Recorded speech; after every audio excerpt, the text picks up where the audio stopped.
So mga bagay na kapag inisip mo, dito hihinto o matitigil ang paghahabol mo sa isang lalaki. Yes mga kamamay, effective po ito na once na sumagi sa isipan ninyo, naalala ninyo, talagang maiiwasan ninyo ang pagkabaliw o ang paghahabol nyo sa isang lalaki. So mga kamamay, kung ikaw man sa pagkakataong ito, sa sitwasyong ito, wala kang makitang maaaring mapag-share ng nararamdaman mo, pinagdadaanan mo, at aksidenteng napanood mo to.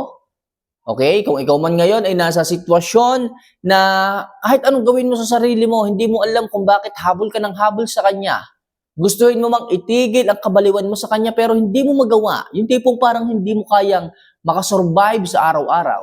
Hindi mo kayang magtrabaho sa araw-araw nang hindi siya nakikita. Patuloy pa rin ang paghahabol mo sa kanya. Halos kahit lokohin ka, okay lang sa'yo. Maging martir ka, okay lang sa'yo. Kahit pinagsisinungalingan ka, okay lang sa'yo. Well, mga kamamay, itigil mo ang paghahabol kapag ganyan nang pinaparana sa'yo ng isang lalaki sapagkat hindi na yan healthy. Hindi na yan malusog. So kung ikaw rin yung isang babae na gusto nang mahinto ang paghahabol sa kanya, pakinggan mo tong mga sasabihin ko. Pero bago ko yan sabihin, isa lang hinihiling ko, sana po mga pagbigyan niyo po ako if ever na nagugustuhan niyo yung aking mga love advice, yung mga video na ginagawa ko, don't forget to click the subscribe button, i-like yung video, at syempre mag-comment naman dito. Okay? Mag-comment ka naman para syempre maintindihan ko kung sino ba yung mga nakakaramdam dyan ng pighati, sino nakakaranas dyan ng mabibigat na pangyayari sa kanilang mga buhay. Syempre, para makilala na rin kita, babasa ko yung pangalan mo, kung taga saan ka, kung gusto mo pa shoutout, bahala ka. Lahat ilista mo dyan, ilagay mo sa comment section kung bahala dyan. Okay? So kung nagawa mo na yan, mga kamamay, maraming salamat po sa inyong pag-subscribe. Malaking bagay po yan sa ating channel. So simulan na po natin ang ating topic ngayong gabi. So ano nga ba yung mga bagay na kapag inisip mo, mahihinto ang paghahabol mo sa isang lalaki? So number 1, isipin mo na high value kang babae. Yes mga kamamay, kung ikaw man yung babaeng habol lang habol, ikaw yung babae na desperada na sa kanya, ikaw yung babae na wala ka nang pakialam kung ano mang sabihin ng iba, basta mahal mo siya, basta hinahabol mo siya, basta wag lang siyang mawala sa buhay mo, kahit saktan ka, kahit tukuhin ka, okay lang, titiisin mo. So mga kamamay, isipin mo na high value kang babae. Ikaw yung babae na ang taas ng tinapos pero bakit naghahabol ka lang sa isang lalaki na hindi makita ang halaga mo? Isipin mo, high value ka, provider ka, mapagmahal ka, loyal ka, wala kang ginawang mali sa inyong relasyon. Sa madaling sabi, siya pa nga yung nagloko eh. Bakit ikaw yung naghahabol? Siya na yung nanakit sa'yo, bakit ikaw pa yung hahabol-habol? Para ka ng aso eh. Kaya please mga kamamay, kung sa tingin ninyo hindi karapat-dapat habulin ng isang lalaki, isipin nyo na high value kayo. Meron pa ring lalaking tatanggap sa inyo. Hindi talaga siya para sa inyo. Kung sa tingin ninyo puro problema na lang ay binibigay sa inyo ng isang lalaki, mag-isip kayo, dapat pa bang habulin yan? Dapat pa bang magkandara pa ka dyan sa paghabol sa kanya? Di ba mga kamamay, common sense lang naman yan eh. Kung bakit baga inuuna mong habulin siya kahit na sinasabi niya ng isip mo, itigil mo na. Kamamay, sinasabi naman ng puso ko na habulin ko siya, wag ko siyang sukuan, wag ko siyang tigilan, baka magbabago pa siya. Ayan na naman kayo, baka sinasabi niyong yan. Gusto niyong baguhin na naman yung ugali ng tao. Kapag ka manloloko yan. Tandaan niyo mga kamamay. Yung minsang niloko kayo niyan at nagbigay kayo ng chance na magbago at inulit niya, tama na. Isipin niyo palagi na high value kayo. Isipin niyo palagi na ikaw yung babaeng may halaga. Dapat mapunta ka rin doon sa lalaking binibigyan ka ng halaga. So yung number 1 tips ko sa inyo mga kamamay, isipin niyo na high value yung babae kayo para matigil na ang paghahabol ninyo sa isang lalaki. So number 2, isipin mo yung mga salitang binitawan niya noon na talagang nakasakit sa iyo.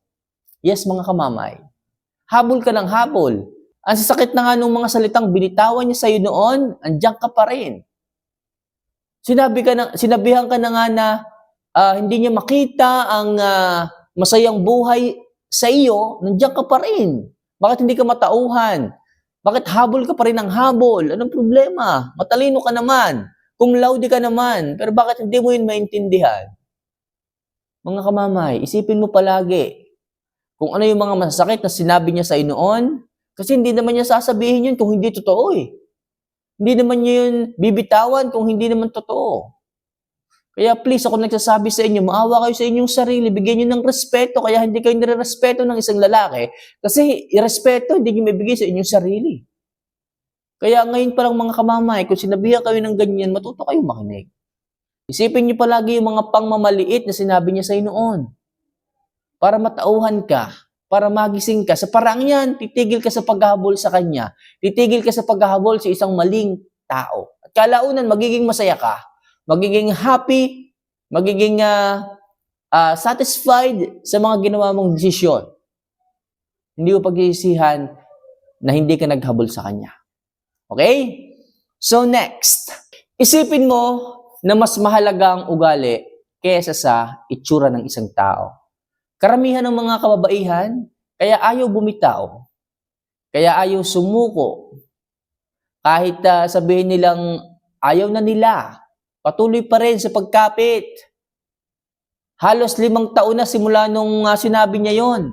Pero hanggang ngayon nakakapit pa rin. Bakit? Anong dahilan? Kamamay, gwapo eh. Kamamay, baka hindi na ako makahanap ng ganitong kamatsyong lalaki pag iniwanan ko to. Kamamay, minsan lang ako makakita ng ducks. Baka mamaya mga Diyos lang makilala ko. Ang mahirap na. Mga kamamay naman, mas mahalaga pa ba yan? Mahalaga pa ba yung panlabas na anyo kaya sa kasiyahan ninyo? Okay?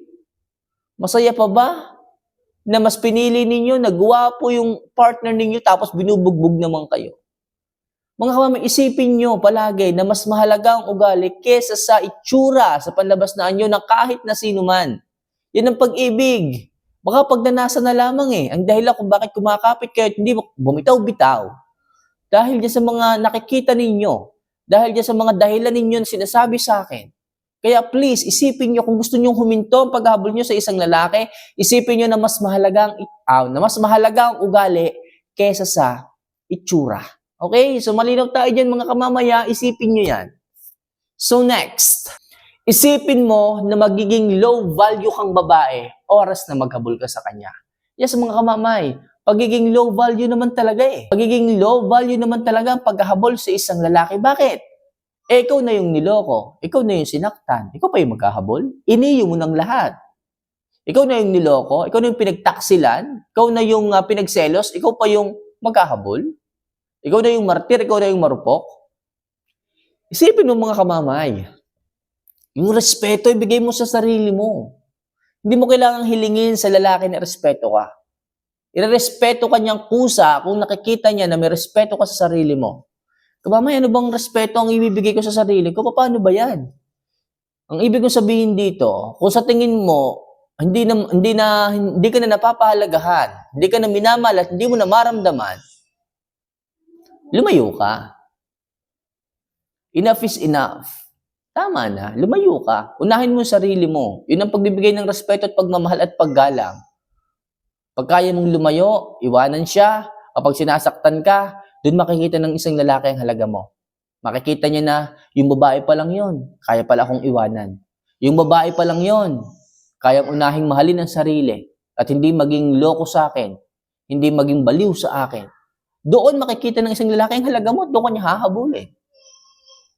Kaya sinasabi ko, sign ng pagiging low value ang paghahabol. Isipin mo na sa tuwing maghahabol ka, bababa ang value mo. Mas lalo kang hindi mamahalin, lalo kang hindi babalikan, lalo kang hindi re-respeto.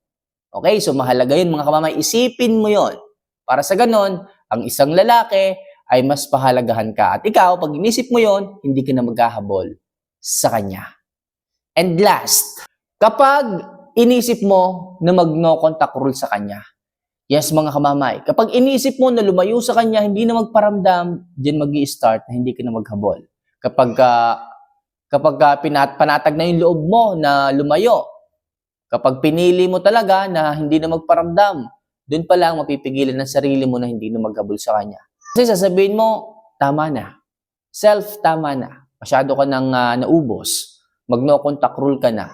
Wala ka ng paramdam, wala ka ng chat, wala ka ng calls, wala ka ng update, lahat mawawala na.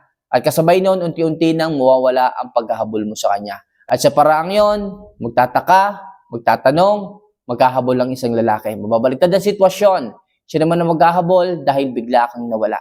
Dahil nag-no contact rule ka. Huwag lang isipin na dapat mong gawin, kailangan i-apply mo sa inyong relasyon yung no contact rule.